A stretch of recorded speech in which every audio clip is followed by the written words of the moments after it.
Mystic vibration numerology ఒక సంఖ్య గురించి పైకెత్తేస్తామండి. అలా ఎత్తేయబడినటువంటి సంఖ్యల్లో మెయిన్ నెంబర్ 6 అండి. మాకు తెలిసిన భాషలో యూనివర్సల్ నెంబర్ అని. ఒక మనిషి బాగుండాలి అంటే అందంగా ఉండాలంటే 6 ఉండాలని, ఓ అమ్మాయి అందగత్తెగా ఉండాలంటే 6 అని, రకరకాల కళలు రావాలంటే 6 ఉండాలని, వెరసి జీవితం బాగుండాలి అంటే 6 తప్పనిసరి. ఇవి నెంబర్గా కొన్ని లక్షణాలు. ఒక వ్యక్తి వచ్చి నేను 6లో పుట్టానండి, మీరు చెప్పిన లక్షణాలు ఏవి లేవంటాడు. ఎలా ఉంటాయండి? ఎందుకు ఉంటాయి?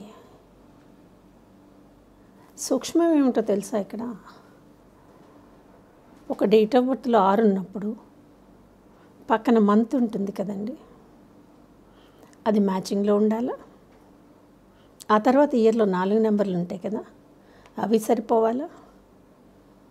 సిద్ధాంతం ప్రకారం ఇవన్నీ ఈక్వల్ చేస్తే వచ్చే 6 మేము చెప్పిన ఏ లక్షణాన్ని దాటి వెళ్ళదు.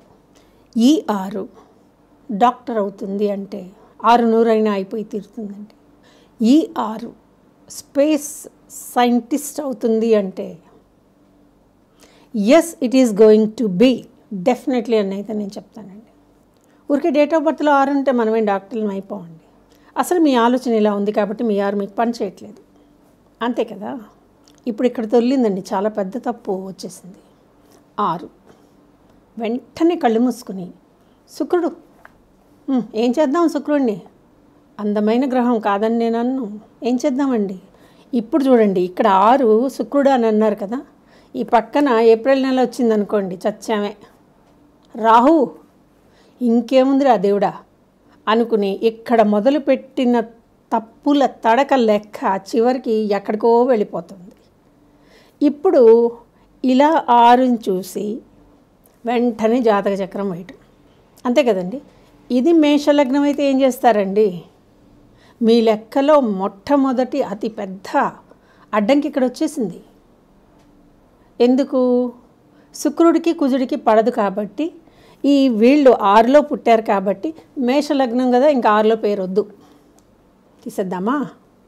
మరి 6లో తీసేస్తే ఎడ్యుకేషన్ మెడికల్ లైన్ తీసేద్దాము, వివాహం సుఖంగా ఉంటుంది అని అంటే అది కూడా తీసేద్దాము. ఎందుకంటే పక్కన మేషలగ్నంలో కుజుడు కూర్చొని ఉన్నాడు, అర్థమైందండి.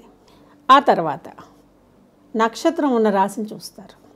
అక్కడ చంద్రుడేమో నీచ పట్టేశాడు. నీచ పట్టినటువంటి ఈ చంద్రుడు ఉన్న రాశిలో ఉన్న నక్షత్రం పేరు పెట్టడానికి ఎలా పనికొస్తుంది మీకు? మరో దారి లేదే, అక్షరాలే పెట్టాలి. నీచ పట్టిన చంద్రుడు ఉన్న తాలూకు నక్షత్రం అక్షరం ఇవ్వడానికి మీకు ఎంత ధైర్యం అండి? తెలియదనా? లేకపోతే మేము చెప్పిందే వేదమన్నా? రైట్, ఇది కూడా పక్కన పెడదాం. ఇదే లగ్నానికి బుధుడు శుక్రుడు మహాపాపులు అంటే ఏంటండి? ఉన్నదాన్ని చెడగొట్టేస్తారు కదా.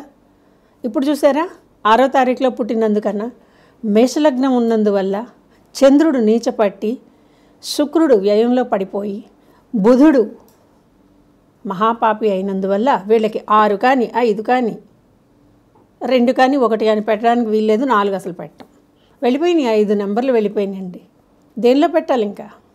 ఆ తర్వాత నక్షత్రానికి ఉన్నటువంటి పేర్లు పెట్టేద్దాము, అక్షరాలు పెట్టేద్దాము అనుకుంటే, సపోజ్ ఈ నక్షత్రంలో ఉన్న అక్షరం మనకి నచ్చలేదనుకోండి, తక్కువని గంతు వేసేసి దీనికి మిత్రతారలు పరమమిత్రతారలు ఉన్నటువంటి నక్షత్రాలు పెట్టేసుకోవచ్చట. ఏం లెక్కలండి బాబు, ఎక్కడ కూడా సరిపడలేదు, అక్షరాలు బారాలే, మళ్ళీ ఒక గంతు వేద్దాం కప్పల్లాగా వేసేసి సంపత్తార, క్షేమతార, సాధంతార వీటిలో పెట్టేద్దాం. ఒక సిద్ధాంతం లేదా అండి పేర్లు పెట్టడానికి?